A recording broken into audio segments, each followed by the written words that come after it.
Hello hello, Mrs Sargam ઝવેરી. हाँ बोलूँ છું. તમે ક્લિનિક પર આવી જાઓ. હું તમને સરોગસી વિશે બધું સમજાવી દઉં. હા હું હમણાં જ આવી જાઉં છું. હું તમને બીજો એક એડ્રેસ મોકલું છું, ત્યાં આવજો તમે. આજે હું મારા ક્લિનિક પર નથી, પણ મારું બીજું ક્લિનિક છે ત્યાં છું. અહીંથી જસ્ટ અડધો કલાક દૂર છે. ઇટ્સ ઓકે, હું ત્યાં પહોંચી જઈશ. તમે ચિંતા ના કરો, હું હમણાં જ આવું છું.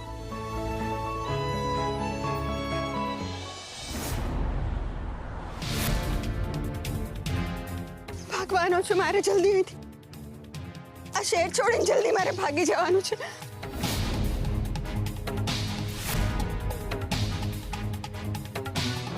આ શહેર છોડીને જતા જ રહેવું છે. મારે નથી રહેવું અહીંયા. Sorry sorry sorry sorry. મારે જવું છે. રેશનમાં નથી રહેવું. અરે તમે કોણ છો અને શું થયું છે ને તમે અહીંયા આવી રીતે તમે છોડી દો મને.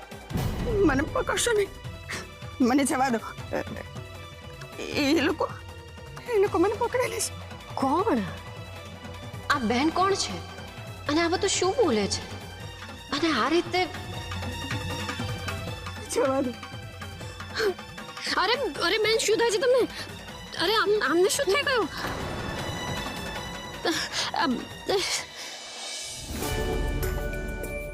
તો તું શું કરે? ના, હું તને એટલા માટે પૂછું છું કે આ ઝવેરી લાઈનનો તને કોઈ અનુભવ છે? આ બિઝનેસ વિશે તને કોઈ આઈડિયા? ના ચિરાગભાઈ, મને આમાં કોઈ અનુભવ નથી. પણ મારા પપ્પા એક પેઢી સાથે જોડાયેલા છે. એમાં એ હીરાની લેવડ દેવડ કરે છે. અચ્છા, તો અત્યારે એ ક્યાં છે? મોસ્ટલી સુરત જ હોય છે. શું વાત છે, મારા પપ્પા પણ ત્યાં જ હોય છે. તો આમ તમારો ફેમિલી બિઝનેસ કયો? ચિરાગભાઈ, જો તમને સાચું કહું ને તો મને મારા ફેમિલી વિશે કંઈ ખબર નથી. મારા પપ્પા મોસ્ટલી બહાર રહેતા હોય છે અને જ્યારે ઘરે આવે ત્યારે મેં એમને પૂછીએ તો એ વાત ટાળી દેતા હોય છે. અચ્છા, તો તું છે ને એક કામ કર, એમની સાથે વધારે પ્રેમથી રહેવાનું ચાલુ કર. એમના માટે વધારે એક્સ્ટ્રા પ્રયત્ન કર. કઈ રીતે આમ? જો એ જ્યારે ઘરે આવે ને ત્યારે એમનું ભાવતું જમવાનું બનાવવાનું. તારા પપ્પાને શું ભાવે છે? અને એમને દાળ ઢોકળી બહુ જ ભાવે છે. શું વાત કરે છે? મારા પપ્પાને પણ દાળ ઢોકળી બહુ જ ભાવે છે. મારા પપ્પા છે ને ઠાકુરજીમાં બહુ જ માને છે. એમાં એમની બહુ જ શ્રદ્ધા છે. What a coincidence!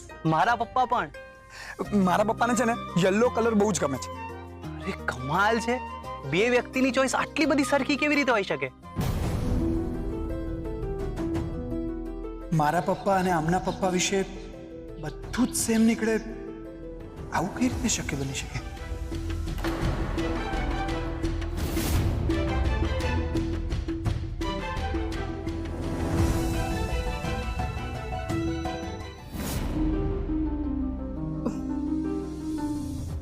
અહીંયા બેસો.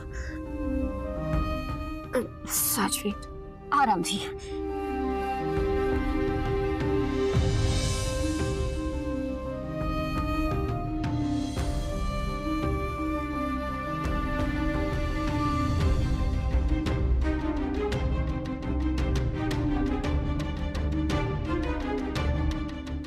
બેન બેન તમે ઠીક છો ને?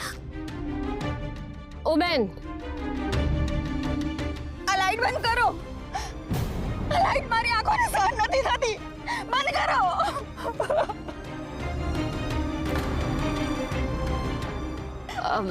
બેન તમે કેમ આવું વર્તન કરી રહ્યા છો? શું થયું છે તમને? વર્ષોથી એક રૂમમાં બંધ હતી અને એ રૂમમાં તારા સિવાય કંઈ જ નહોતું. શું? પણ આવું કેવી રીતે બની શકે?